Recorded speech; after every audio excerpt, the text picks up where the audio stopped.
परमेश्वर की शरण में जा, उसके लिए उन संतों के पास जा जो तत्वदर्शी हो। इसी प्रकार हजरत मोहम्मद को उनका अल्लाह कह रहा है कि कोई और पूर्ण परमात्मा है। उसको पाने के लिए उन तत्वदर्शी संत की तलाश कर।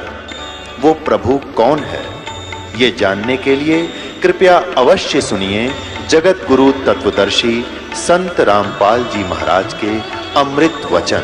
मैं इतना दुष्ट हूँ, मैंने याचना की आपके गुरुदेव जी से कुछ समय अंदर विश्राम करने की, आपके इंतजार के लिए। उन्होंने अभद्र तरीके से मुझे बुरे शब्द कहे, मुझसे सहन नहीं हुए कि ये राक्षस हैं जो मांस खाते हैं, मलेच्छ हैं, मुसलमानों को इस आश्रम में आना अलाउड नहीं है। तो मेरे अंदर युवराज का कीड़ा उठ गया और मेरे पर रुका नहीं गया और मैंने आपके गुरु जी की हत्या कर दी तलवार से। मुझे माफ़ कर दो। फिर गिर गया चरणों में। परमात्मा बोले खड़ा हो, कोई बात नहीं। ये तो उसकी आयु इतनी थी, स्वामी रामानंद जी की आयु इतनी थी। उस समय स्वामी रामानंद जी लगभग 125 वर्ष के हो चुके थे, 125 वर्ष के, और 104 वर्ष की आयु में परमात्मा मिले थे उनको। तो परमात्मा ने कहा कि इसकी आयु इतनी थी और आपसे ही इसकी मृत्यु होनी थी, इसमें ना तेरा दोष है ना उनका दोष है, आप चलो, और लेकिन एक काम करो, मेरे साथ वापस चलो। परमात्मा ने कहा कि अपना काम बताओ, किस लिए आए थे? कि जिस काम के लिए आया था वो तो आपने आशीर्वाद मात्र से ठीक कर दिया। मैं बहुत दिनों से दुखी था, मेरे हाहाकार मची थी, आग लगी थी रोम रोम में। और दाता आपके आशीर्वाद से मैं स्वस्थ हो गया, अब मेरा एक काम और बढ़ गया।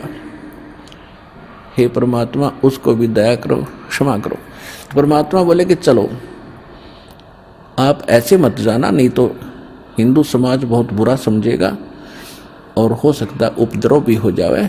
आप अंतिम संस्कार करो, मैं संभालूंगा इन सबको, कहूँगा कि भाई ये तो होना ही था और ऐसे ऐसे गलती हो भी गई थी, आदर सत्कार तो सभी का होना चाहिए। तो राजा ने सोचा भी ठीक है। तो अंदर चले गए दोनों।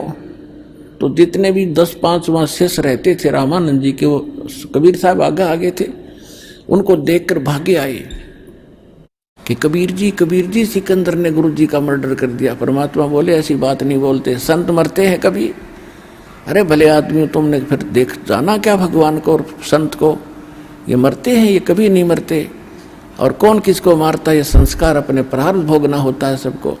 उनको ऐसा कह रहे थे। इतने में सिकंदर लोधी और वीर सिंह पीछे पीछे आ गए। वो फिर सुन हो गए, क्यों? तो फिर आ गया भाई सिकंदर लोधी, फिर आ गया। वो तो चुप हो गए, कत्ती एक साइड में खड़े हो गए। तब परमात्मा ने स्वामी रामानंद जी के जो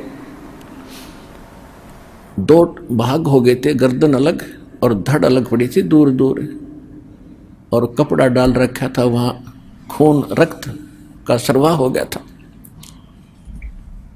अब परमात्मा कबीर साहब ने दंडवत प्रणाम किया चरणों की ओर उस स्वामी रामानंद जी के मृतक शरीर को, और चरण पकड़ के कहा, गुरुदेव उठो, संध्या आरती का समय हो गया है, और उठो, देखो दिल्ली के बादशाह और काशी नरेश आपके दर्शनार्थ आए हैं। इतना ही कहा था, वो गर्दन दूर से उठकर रामानंद जी के गर्दन पर लग गई, निशान भी नहीं था और जीवित हो गया। बोलो सतगुरु कबीर भगवान की जय।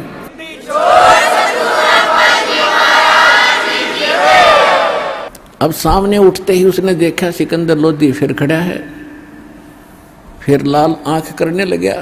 फिर इतने में परमात्मा ने कहा कि हे स्वामी जी, आप तो लीला कर रहे थे, आपको कौन मार सकता है? तो इतने में उसने नीचे ध्यान गया कि मैं तो मर गया था फिर, और ये मेरे शरीर से गर्दन कटने के बाद उनके शरीर से 2 धारा चली थी, एक रुधिर की, एक दूध की। शरीर से तो या तो ब्लड निकलना चाहिए था। तो स्वामी रामानंद जी ने उस भगवान कबीर साहब से पूछा कि हे परवरदिगार, ये शंका का समाधान कीजिए कि ये दूध और रक्त ये ऐसे कैसे आया है? या तो रक्त होना चाहिए था सारा ही, ये दूध क्यों आया? तो परमात्मा ने कहा कि स्वामी जी, पहले आप केवल ब्राह्मणों को ही उत्तम मानते थे, अन्य जाति वालों को आप शेष नहीं बनाते थे, तो वह बड़ी कमजोरी थी। वो तो आपने दया कर दी सारे हिंदू समाज के ऊपर कि आप सबको दीक्षा देने लगे, और अभी भी आप में कमजोरी रह रही है कि आप मुसलमानों से नफरत करते हो, और जब तक नफरत शेष है मोक्ष नहीं हो सकता। इसलिए आपके शरीर में 50% प्योरनेस है, प्योरिटी है, आधे शुद्ध हुए हो, और जिस दिन आप पूरे मानव और प्राणियों को एक समझ लोगे उस दिन आप मोक्ष के अधिकारी हो जाओगे। इसलिए आप अभी अधूरे हैं दाता। रामानंद खड़े हुए और परमात्मा ने 1 घंटे प्रवचन किए। हिंदू और मुसलमान दो नहीं है, दो कहे जो नरक में जावे, एक खुदा के बच्चे हो तुम, सब एक घर से आते हो तुम, या अपने आप अलग अलग जाति और मजहब बनाकर भ्रमित हो जाते हो। हिंदू और मुसलमान सब परमात्मा के बच्चे हैं, ईसाई हो चाहे सिख हो, सिख तो जब तक थे नहीं। तो रामानंद खड़े हो गया, आँखों में पानी भर गया और सिकंदर लोधी को सीने से लगा लिया, बेटा मेरे से गलती होगी, मुझे क्षमा कर देना, मैं बहुत निकम्मा था, आज मेरी आँख खुल गई। उसके बाद रामानंद जी ने किसी भी जीव के प्रति कोई घृणा नहीं रखी। तो फिर सिकंदर लोधी ने कहा कि भगवान, ऐसे अच्छे विचार आपके और ऐसे महापुरुष, क्योंकि उनका कति विश्वास दृढ़ हो गया था कि ये अल्लाह अकबर है, अपने हाथों से काटा आदमी को और सामने जीवित कर दिया, रेजिटीज बैठा है, और ऐसा भयंकर रोग जो आज तक किसी मुसलमान के, किसी काजी मुल्ला और किसी से ठीक नहीं हुआ, ना हिंदू धर्म के किसी वैद और जंतर मंतर करने वाले ऋषियों से ठीक हुआ, और महापुरुष ने तुरंत ठीक कर दिया। तो ये परमात्मा आई है और मेरे सामने जीवित कर दिया। ओए होए। तो उन्होंने कहा कि परवरदिगार, एक बार दिल्ली चलो, आप दिल्ली चलो दाता, वहाँ तो आग लगी पड़ी है, हिंदू और मुसलमान की आपस में ऐसा झगड़े होते हैं, आपके विचार सुनेंगे, हो सकता है सभी की बुद्धि ठिकाना आ जाए। परमात्मा बोले, हम ऐसे नहीं चलते, जो हमारा कोई दीक्षा लेगा तो हम चलेंगे, हम मेरा शेष बनता उसके साथ जाते हैं, ऐसे वैसे नहीं जाते हम किसी। तो सिकंदर लोधी बोला, जी वो क्या करना पड़ेगा शेष बनने के लिए? आपने ये करना पड़ेगा, मांस नहीं खाना होगा, छूना भी नहीं होगा, और किसी को सजा गलत नहीं देगा, न्याय करेगा, किसी को सताएगा नहीं। तो उसने कहा, जी ठीक है, मांस नहीं खाऊंगा, और तेरे राज्य में कोई भी जीव हिंसा ना हो। तो यहां वो व्यवस्था जाहिर करता है कि भगवान, आप तो जानी जान हैं, मैं मांस नहीं खाऊंगा, लेकिन जीव हिंसा का प्रतिबंध मैं लगा नहीं पाऊंगा, क्योंकि ये मुसलमान समाज बहुत ज़्यादा है, आप भी जानी जान हो।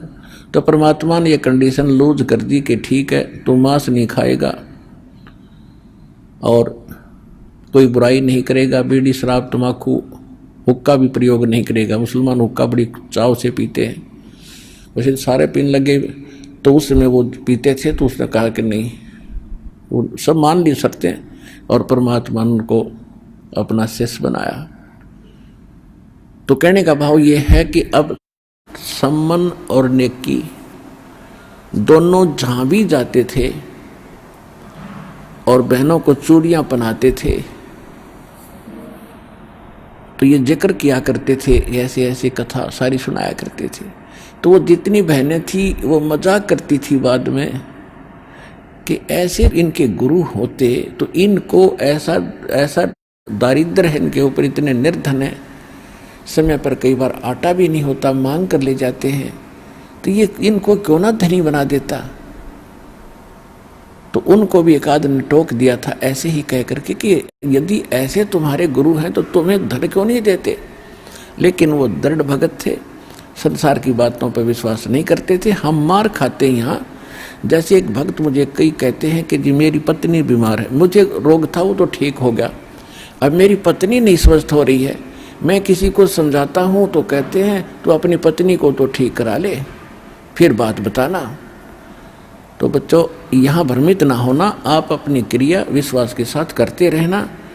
समाज की तरफ देखकर आप भगवान से दूर ना होना, फिर मालिक साथ नहीं देगा। अगर आपके मन में यह बात आ गई कि लोग क्या कहेंगे, मेरी पत्नी को तो लाभ हुआ ही नहीं है, तो आप भी छोड़ दोगे भक्ति, और उसको तो फिर होना ही नहीं था।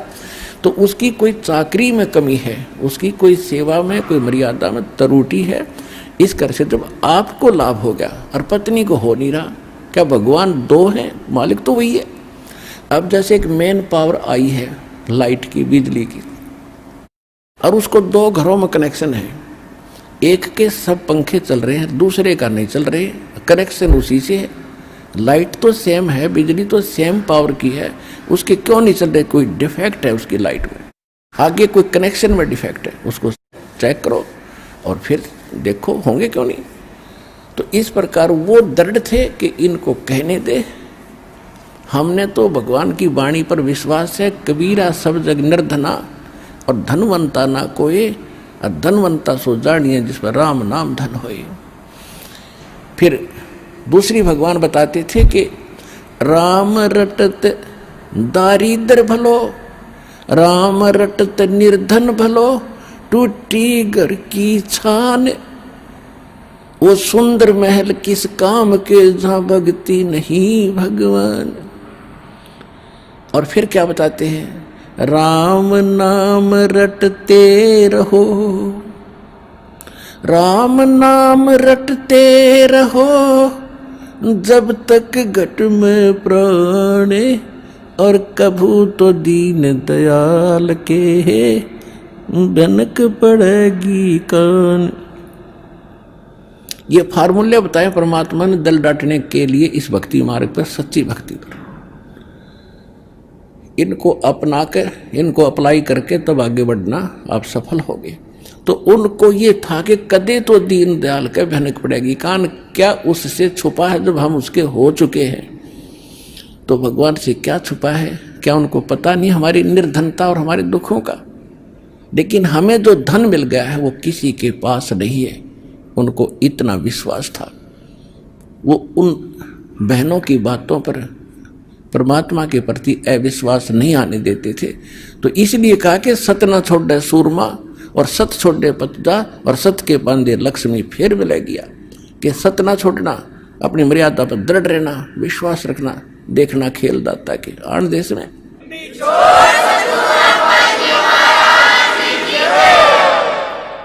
तो क्या हुआ, वो कथाएं सुनाते थे। वो लड़का जो सेऊ था वो भी अपने साथी बच्चों में खेलता था, वहाँ भी भगवान की कथाएं सुनाता था कि हमारे गुरुजी ऐसे हैं, हमारे गुरुजी ऐसे हैं। राजा सिकंदर लोधी को ऐसे गड़बड़ थी वो ठीक कर दिया, रामानंद को सिकंदर लोधी ने मार दिया था वो जीवित कर दिया, और बड़े शक्तिवान हैं। तो बच्चे कहते थे तुम्हारे गुरुजी तो राजाओं के पास ही जाते हैं, तुम्हारे घर आए कभी? अब वो बच्चा निरुत्तर हो जाता था, और बच्चों की एक दूसरे का व्यंग सहा नहीं जाता उनसे कि तुम्हारे गुरुजी तो धनवानों के यहाँ जाते हैं, वीर सिंह बघेला राजा उनका शिष्य है, और ऐसे वो तो सेठों के पास जाते हैं, धर्मदास सेठ है उसके वहाँ जाते हैं। वो लड़का एक दिन अपने माता पिता से चर्चा कर रहा था, जब वो काम से वापस आ लिए शाम को, थोड़ा सा आफ्टरनून, आंगन में बैठे यही चर्चा चल रही थी, भगवान की चर्चा चल रही थी। क्योंकि जिस घर में मालिक का प्रवेश हो गया वहाँ दूसरी बात खत्म हो जाती है। भगवान का गुण गान, उनकी चर्चा, उनका मंत्र, सत्संग में सुने हुए विचार घर में जाकर दोहराए जाते हैं। शेष परिवार वाले भी सुनते हैं, हमें बताओ क्या क्या क्या बताया, और उन ही आगे की और भी चर्चाएं परमात्मा की ही चला करती हैं। तो उस बच्चे ने कहा कि माता पिता, बच्चे मुझे ऐसे ऐसे कहते हैं कि आपके गुरुजी तो राजा लोगों के और सेठों के यहाँ जाते हैं, तुम गरीबों के कभी आए हैं? तो सेव कह रहा था कि अपने घर कब आएंगे गुरुदेव? तो नेकी बहुत बुद्धिमान थी, कहने लगी बेटा देखो भगवान अपने से दूर थोड़े ही है, उनके हमसे जुड़े रहने के लिए हमारे चैनल को सब्सक्राइब करें और साथ में इस नोटिफिकेशन बेल को भी दबाएं।